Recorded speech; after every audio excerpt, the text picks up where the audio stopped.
Bom, a ideia hoje, gente, é formar o melhor time da história de 1990 para cá, porque é um período que eu conheço mais, acompanho um pouco mais, tenho mais propriedade para falar e é importante falar aqui que é considerando o auge do jogador, né? Então, por exemplo, o que eu quero dizer com isso é tem jogadores melhores do que eu selecionei só que não estavam no auge. Então, por exemplo, o Maradona, ele jogou até 94, 95, mas o auge dele foi na década de 80.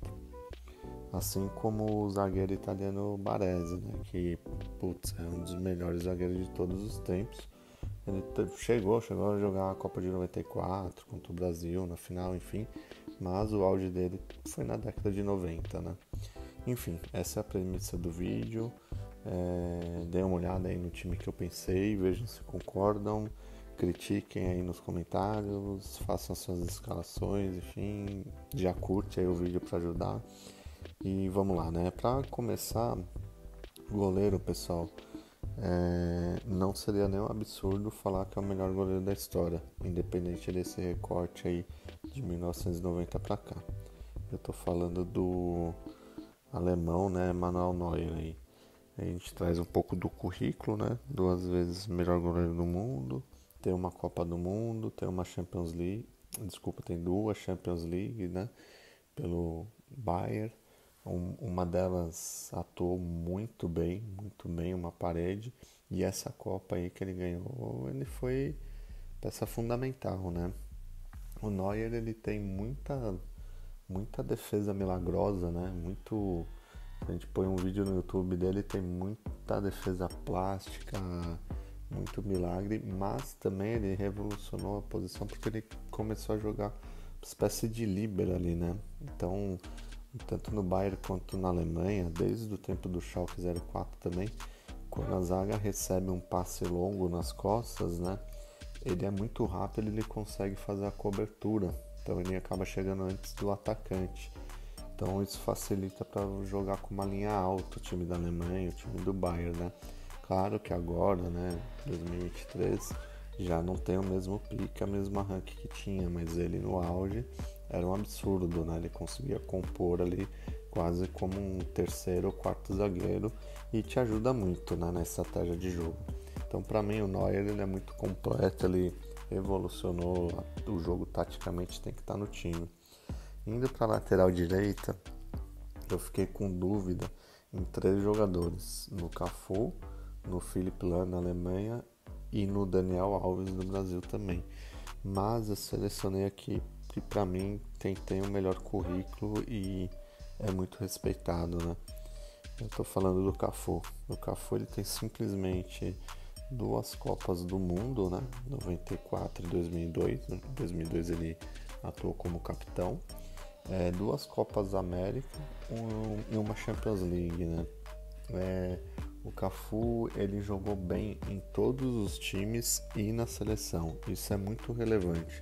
Ele jogou bem no São Paulo, ele jogou bem no Palmeiras, ele jogou bem no Roma, ele jogou bem no Milan, enfim, onde ele estava ele correspondeu. E ele tem uma história muito boa com o Ancelotti, que quando ele foi pro Milan ele já não estava no auge, né, da carreira dele, mas o Ancelotti queria porque queria ele. E na época o Milan era um dos principais clubes do mundo, poderia contar com qualquer lateral direito que eles quisessem, mas o Ancelotti confiava muito no Cafu. Por isso que eu fiquei com o Cafu em detrimento dos outros. A gente sabe que o Daniel Alves é multicampeão, vários títulos, e o Philipp Lahm, o próprio Guardiola, né, quando trabalhou com ele no Bayern de Munique, falou que ele nunca viu um jogador com QI de jogo muito alto, né? E o Lahm jogou tanto na esquerda quanto na direita muito bem, né? Mas prevaleceu o Cafu. O primeiro zagueiro aqui que eu vou escolher é um zagueiro, para mim é clássico. Ele inclusive começou como lateral esquerdo e depois na carreira dele ele foi para zaga e ele é um exímio lateral esquerdo e um dos melhores zagueiros de todos os tempos. Eu tô falando do Paulo Maldini, né? O Maldini, gente, ele tem um currículo impressionante. Ele tem 5 Champions League pelo Milan, mas ele ganhou essas 5 naquela época em que hoje você tem muitos jogadores, especialmente Real Madrid e Barcelona com 4, 5, né? Então você tem o Toni Kroos, o próprio Cristiano Ronaldo, Messi, Xavi, Iniesta, Casemiro, Modric, que tem o Sérgio Ramos, que tem 4, 5 Champions League. Mas nessa época que o Maldini ganhou era muito pulverizado e ele se destacou muito nessas conquistas. O título que faltou para o Maldini foi a Copa do Mundo. E aí ele chegou na final em 94 como lateral esquerdo ainda. Em 98 a Itália tinha um timaço, não conseguiram chegar. Em 2002 também tinha um timaço e teve aquele jogo muito polêmico, né, contra a Coreia do Sul, foram eliminados. E em 2006, quando a Itália foi campeã, ele já tinha parado de jogar pela seleção. Então faltou esse título aí no currículo do Maldini, mas o Maldini é muito referência. O próximo jogador que está aí na lista, ele é o oposto do Maldini em termos de todo mundo amar, né? O Maldini, apesar dele ser muito identificado com o Milan, ele é muito respeitado. Eu tô falando do Sérgio Ramos. O Sérgio Ramos, pra mim, ele é uma bandeira do Real Madrid. Ele é um jogador polêmico, né? Por ser muitas vezes violento, passar do ponto. Mas pra mim é aquele jogador que qualquer pessoa gostaria de ter ele no time. O Sérgio Ramos também tem um currículo assim, absurdo em termos de título. Ele tem uma Copa do Mundo pela Espanha. Ele tem 2 Euros, ele tem 4 Champions League. Então, o cara tem Copa, o cara tem Euro, 2 Euros e 4 Champions, sendo bandeira do time, né, nessas Champions League. Depois ele foi capitão da Espanha também, enfim, além de ser capitão do Real Madrid. E o Sérgio Ramos, pra mim, além de ser um exímio defensor, ele era um jogador muito técnico e um exímio cabeçador, né, gente? Aquele gol histórico, né, na história de finais de Champions League que ele fez contra o Atlético, né? Uma cabeçada difícil, em cima de uma excelente zaga, em cima do Courtois, indefensável. Batedor de pênalti, né? E vale lembrar a curiosidade que quem reza a lenda, né? Quem escalou ele como zagueiro a primeira vez foi o Vanderlei Luxemburgo, né? O Sérgio Ramos, assim como o Maldini, começou na lateral. E o Lucha escalou ele como zagueiro e lá ele ficou, né?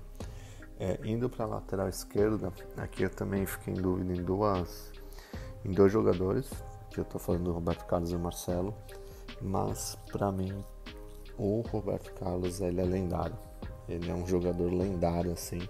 Acho que o Roberto Carlos ele jogou muito futebol, tanto na seleção quanto no Real. Ele também tem um baita currículo, então ele tem uma Copa, assim como o Sérgio Ramos. Ele tem 2 Copas Américas, né? Assim como Copa América, né? 2 Copas América, né? Assim como o Sérgio Ramos tem 2 Euros. E ele tem 3 Champions, né? É uma Champions a menos que o Sérgio Ramos, mas são 3 ainda assim. É um baita currículo. E o Roberto Carlos, pra mim, ele é lendário. Ele tá no patamar de jogador lendário. No Real Madrid, ele comia a bola. Até engraçado, um jogo que marcou muito, assim, foi o próprio Mundial, que é o Intercontinental, Mundial, enfim, que ele jogou contra o Vasco, ele jogou muita bola. Isso é um jogo lendário também pra mim. Foi um baita jogo, o gol do Juninho Pernambucano, depois o Raul fez um golaço, né? Mas o Roberto Carlos pra mim ele levou o patamar. E a gente tem que esquecer aquele negócio do meião em 2006, né? Quem acha que o Brasil tomou o gol porque o Roberto estava ajeitando o meião não entende, né? Não sabe como o jogo funciona. A gente está falando de Copa do Mundo e jogador extremamente qualificado. Alguém errou na marcação. O Roberto não era ele que estava marcando o Rio, obviamente, né? Pela diferença de estatura, começa por aí. A gente não sabe se o Brasil tinha combinado de fazer linha e aí os 3 zagueiros se confundindo entraram, ou se não era para fazer linha e os 3 que ficaram na boca da área não acompanharam os atacantes, enfim. Mas a gente tem que parar de falar isso do Roberto, tem que exaltar ele, porque ele jogou bem em todos os times, desde a época de Palmeiras, Real Madrid, talvez na Inter de Milão, né, onde o técnico escalou ele como atacante, por conta do chute dele não marcou tanto, mas Real e Seleção ele entregou muito futebol. Pessoal, indo para o meio, eu queria destacar que porque a gente vai fazer alguns sacrifícios aqui. Eu montei o time pensando em química, como se fosse jogar mesmo esses jogadores. Então eu vou ter que ter jogadores que articulam ao meio. O que eu quero dizer com isso? Eu não vou escalar aqui Ronaldinho Gaúcho, Riquelme e Zidane, porque senão não funciona. São 3 camisas 10 que ninguém vai marcar. Então eu tive que escalar um cara que vai me dar poder de marcação, saída de bola, um box-to-box e um armador. Com isso, o meu cabeça de área aqui talvez tenha sido o melhor box-to-box da história, né? Ele é reconhecido pelo Maradona, né? O Maradona falou que ele foi o melhor marcador dele pela seleção alemã e na final da Copa de 1990, onde a Alemanha foi campeã, ele era o capitão e craque do time. Eu tô falando do Lothar Matthaus, né? Como eu disse, era um jogador box-to-box muito bom, camisa 10 da Alemanha, capitão, enfim, jogador clássico dos clássicos. E vale lembrar que ele ganhou aí uma vez melhor do mundo e uma bola de ouro, né? O prêmio era separado ali, né? 1990, 1991, quando ele ganhou o prêmio. Então ele ganhou um de cada e é o primeiro aí da nossa lista, né? Geralmente a lista privilegia atacante, ele é o primeiro a ser eleito o melhor jogador do mundo. Ele ganhou essa Copa, né, de 1990 pela Alemanha, ganhou uma Euro também pela Alemanha e 7 Bundesliga pelo Bayern de Munique. Jogou bem no Bayern, jogou bem na Inter de Milão e na seleção da Alemanha. O que faltou no currículo dele foi a Champions League, né? E ele só não tem essa Champions por conta daquela virada histórica do Manchester United contra o Bayern de Munique. O Bayern estava ganhando de 1-0, ele estava jogando, ele foi substituído lá por volta dos 36, 37 do segundo tempo. Quando ele saiu, o Manchester United virou o jogo e ganhou aquela Champions. E aí ele não tem Champions League. E até tem uma frase do Beckenbauer, né, que não é azar do Matthaus de não ter a Champions, mas azar da Champions não ter o Matthaus aí no hall de campeão. E aí o próximo meio de campo também me garante transição entre ataque e defesa. É um jogador que marcou época, é uma escalação polêmica aqui, porque tem gente que gosta, tem gente que odeia. Eu tô falando basicamente aqui do símbolo do tic-tac do Guardiola, né? Eu tô falando do Xavi. O Xavi, acho que ele faz o simples. Quem vê ele jogando futebol acha que é fácil, né? Pô, é só tocar de lado, é só tocar pra trás, enfim. Mas fazer o simples é difícil. Recomendo vocês a verem vídeo de melhores lances do Xavi, assim, é uma coisa absurda, o quão simples ele faz parecer o jogo, e o QI de jogo dele é muito alto, né? Ele entende muito bem o jogo. E o Xavi, ele pegou o auge, né, da rivalidade Messi-Cristiano Ronaldo, que ele ganharia um prêmio de melhor do mundo aí, se não tivesse nessa época, porque ele impactou muito o jogo. E a gente está falando aí de um jogador com um currículo pesadíssimo, né? Uma Copa do Mundo e 2 Euros e 4 Champions League, sendo bandeira, né, do time tanto da Espanha quanto do Barça, né? E aí na armação do jogo, né, o camisa 10 ali, a gente teve que fazer algumas renúncias aí, né? A gente tinha Ronaldinho Gaúcho, Riquelme, Zidane, enfim, outros jogadores, né? O Robert Pires da França, outros jogadores lendários. Podia estar ali no lugar do Xavi, o Verratti, o próprio Toni Kroos, o Modric, Casemiro, enfim. Mas o escolhido para estar, e aí o detrimento ficou entre ele e o Ronaldinho Gaúcho. É uma pena o Ronaldinho não caber nesse time, mas eu tenho que pôr o Zidane, não tem como. O Zidane tem 3 vezes melhor do mundo, uma bola de ouro, tem uma Copa do Mundo, né, sendo protagonista com 2 gols na final em cima do Brasil, tem uma Euro jogando muita bola nessa Euro pela França com gols históricos, e ele tem uma Champions League que talvez o gol mais lendário em finais de Champions League, que é aquele voleio contra o Leverkusen de perna esquerda, né? E cabe lembrar que ele também tem mais um gol de final, né? Então ele fez 2 contra o Brasil, ele fez 1 contra a Itália, apesar de ter sido expulso, o gol foi dele. E quem sabe se não tinha sido expulso na decisão de pênalti, o pênalti dele ia fazer diferença, né? E a Copa de 2006 do Zidane foi um absurdo, né? Por que não o Ronaldinho? Acho que o Ronaldinho não teve uma Copa no nível do Zidane. O Zidane jogou muito em 98 e 2006, 2002 a França caiu na primeira fase, mas ele não jogou os dois primeiros jogos porque estava lesionado. O Ronaldinho foi campeão em 2002, mas os protagonistas eram o Rivaldo e Ronaldo. E 2006, que era a Copa do Ronaldinho, ele não entregou o que a gente esperava e o Zidane entregou muito. O auge do Ronaldinho é maior, né? O Ronaldinho melhor do mundo 2005, 2006, que é quando ele ganhou a Champions League, talvez tenha sido melhor, mas o Zidane foi por mais tempo, né? O Zidane entregou muito na Juventus, entregou muito no Real Madrid, entregou muito na seleção francesa. Indo pro ataque, tem dois nomes que você sabe que tem que estar, não tem como. Então, tô falando aí do Lionel Messi, né? É um absurdo, né? 7 bolas de ouro. Provavelmente vai ganhar a 8ª agora, né? Ganhou a Copa do Mundo aí com a Argentina, que colocou ele num patamar que ele tá lá no Olimpo, né? Ele, Pelé, Maradona, talvez, mas acho que tá ele e o Pelé ali. A gente tá falando de 7 bolas de ouro, 2 vezes melhor do mundo, uma Copa do Mundo, uma Copa América e 4 Champions League, né? E o Messi ainda tá num time que joga Champions League, né? Um time forte, que se encaixar capaz de ganhar a 5ª Champions e fica no mesmo patamar que outros. Eu não vou falar muito do Messi porque todo mundo conhece ele, todo mundo sabe que é um dos melhores jogadores da história, que é um gênio, enfim, que é o ET da bola, né? Pra mim é esse patamar que ele tá lá, tá no Olimpo e não tem como. Pra mim um jogador que tem uma temporada com 96 gols, que é mais que muito time de Série A, né, que a gente vê no Brasil, é absurdo, tem que estar. E o outro é o Cristiano Ronaldo, né, não tem como não pôr o Cristiano também. Estou falando aí de 5 bolas de ouro, um jogador que tem uma Euro, né, por Portugal, e aí a competição que ele mais gosta de jogar, que é a Champions League, né. Cristiano Ronaldo, jogador histórico, para mim entregou por onde passou também. Manchester United, depois Real Madrid, Juventus, eu acho que ele entregou muito, ganhou o italiano, ele foi para ganhar Champions, não conseguiu, mas eu acho que ele jogou muita bola lá. Quando ele volta pro United, a primeira temporada, para mim ele jogou muita bola no United. O United só passou da primeira fase de Champions porque ele jogou muito bem.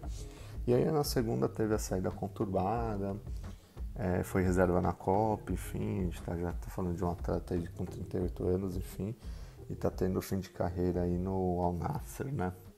Mas é um cara que tem que ser muito respeitado, é um jogador muito grande na história do jogo, e fora das 4 linhas também é um cara que impacta, que engaja, enfim, é uma marca muito forte, né? O Cristiano, de fato, cravou o nome dele na história do futebol.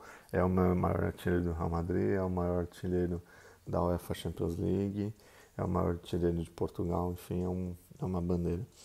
E o último, também, para mim foi fácil escolher porque sou fã, mas tem outros jogadores como o Thierry Henry, Shevchenko, outros centroavantes lendários.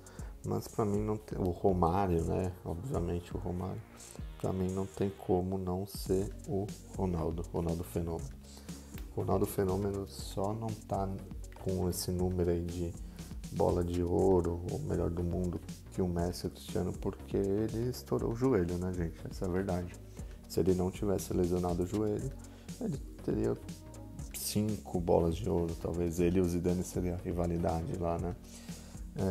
Se vocês pegarem vídeos do Ronaldo no Cruzeiro, no PSV, no Barcelona, não preciso nem falar, quase um gol por jogo do Barcelona, na Inter de Milão, é coisa de maluco, assim, é coisa de maluco. Aí lá em 99, 2000, ele rompeu lá o joelho, uma lesão gravíssima. Já no Real Madrid já não era mais o mesmo, mas mesmo assim jogou bem no Real Madrid. Mas se vocês pegarem no PSV, Cruzeiro, Barcelona, Inter de Milão antes da lesão, é absurdo. Não tem como. O jogador faz muito gol e muito técnico e muito rápido. Depois da lesão ele ainda ganhou uma Copa do Mundo. Então a gente está falando de um jogador com 2 Copas no currículo e 2 Copas América. Ele não tem Champions League, tá? Ele não ganhou pelo Barça, não ganhou pela Inter. E no Real, né, o Florentino montou o time dos Galácticos. Aquele gol do Zidane foi numa final, antes, né? Não tinha Beckham, não tinha Figo, tinha o Figo, aliás, e não tinha o Ronaldo. Quando o Ronaldo chegou no Real, eles não conseguiram conquistar, apesar daquela atuação lendária, né, em Old Trafford, que a torcida do Manchester United aplaude ali de pé, por ter feito 3 gols, o primeiro jogador na história a fazer 3 gols contra o United no Old Trafford. Ele nunca ganhou a Champions, e aí vale, né, a mesma coisa falando pro Matheus, é azar da Champions de não ter o Ronaldo campeão, que é um jogador lendário. Gente, esses são os 11 aí: Neuer, Cafu, Maldini, Sérgio Ramos, Roberto Carlos, Matheus, Chaves, Zidane, Messi, Cristiano Ronaldo e Ronaldo. Lembrando que montamos o time para jogar, né, para ter entrosamento. Precisamos de gente que marca, mas queria ouvir de vocês nos comentários o que acharam e qual seria os 11 aí de vocês. É isso, pessoal. Um abraço, valeu!